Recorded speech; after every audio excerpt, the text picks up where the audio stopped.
course. In this video we are going to study about the cross matching for the blood transfusion.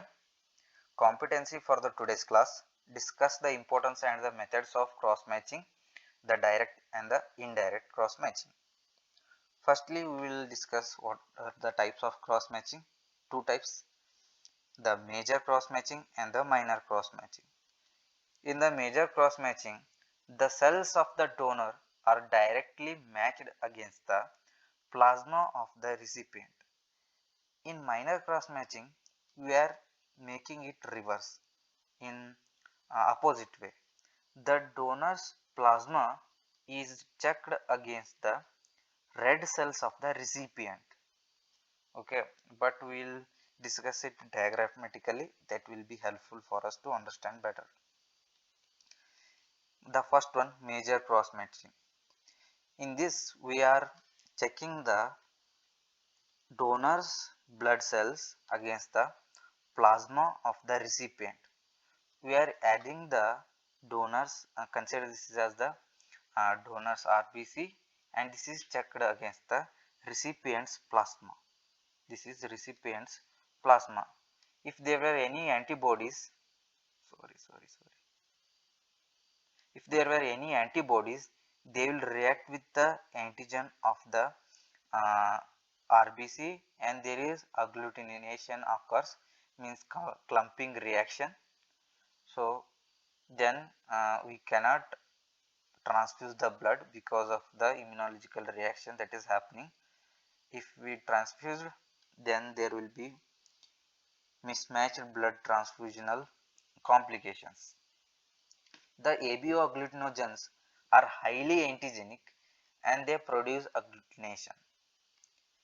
This is very important, as I already mentioned. Okay, just we will make it simple. These are the RBCs. So they contain A antigen, and this person is having B blood group. So they contain B antigen. In B antigen, in B group system, we have anti-A antibody.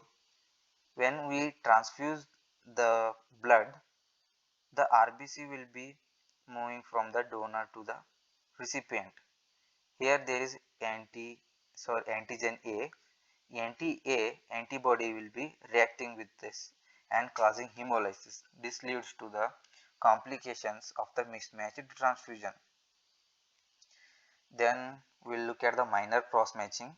In this, we are doing the quite opposite. We are checking the recipient's cell against the plasma of the donor.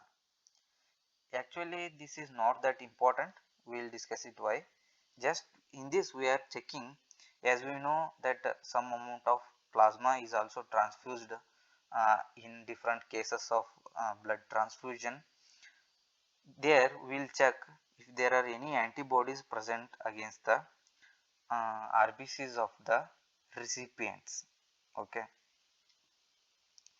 it is not very important because, as we know, the plasma is small in amount and it is getting diluted in large amount of the recipient's plasma. Consider there are antibodies in the donor's plasma. When they transfuse to the large amount of the recipient's plasma, they are distributed and getting diluted, so they less likely to cause the immunologic reactions. And for full compatibility, minor cross matching also